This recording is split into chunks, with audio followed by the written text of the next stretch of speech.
State division head క్వార్టర్లోని ఇక్కడ Narsampet division సంబంధించిన C team opening చేయడం జరిగింది. సో ఈ ప్రోగ్రాంలో అందరూ ఇక్కడ హాజరైన ఇక్కడ మన డీసీపీ ఈ సోన్ అంకిత్ గారు, అట్లాగే మన ఏసీపీ నర్సంపేట్ రవీందర్ గారు, దెన్ ఇక్కడ ఇన్స్పెక్టర్ నర్సంపేట్ రఘు వాళ్ళ స్టాఫ్ అంతా, దెన్ మన ACP crimes Sadayya, then inspector she team Sujatha, అట్లాగే ఇక్కడ local Narsampet she teams in charge SI Swathi వాళ్ళ టీం.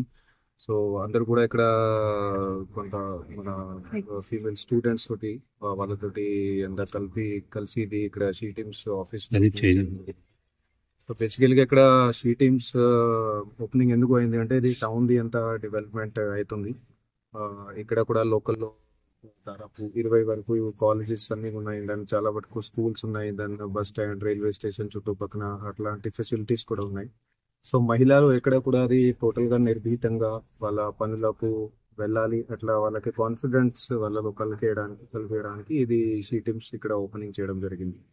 సో వాళ్ళ సి టీమ్స్ కి సంబంధించిన కాంటాక్ట్ నెంబర్ అది కూడా వాళ్ళకి అందరికి షేర్ చేయడం జరిగింది. అండ్ వచ్చే రోజులలో కూడా వేరే వేరే చోట్ల ఇక్కడ ప్రోగ్రామ్స్ అవన్నీ కూడా కండక్ట్ చేస్తాము.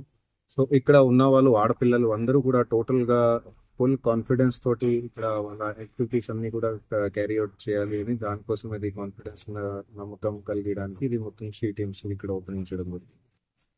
వరంగల్ కమిషనరేట్ లో చూస్తే ఇంతకుముందు 3 మనకి షీ టీమ్స్ ఉండే. ముఖ్యంగా అవి Warangal town, Hanumakonda town head క్వార్టర్లోనే అట్లా లిమిటెడ్ ఉండే.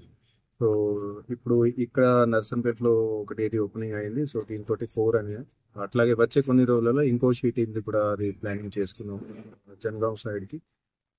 అట్లాగే ఇంకా కూడా వేరే ఎక్కడైనా అవసరం ఉంటే అక్కడ పోయి ఏర్పాటు చేస్తాం.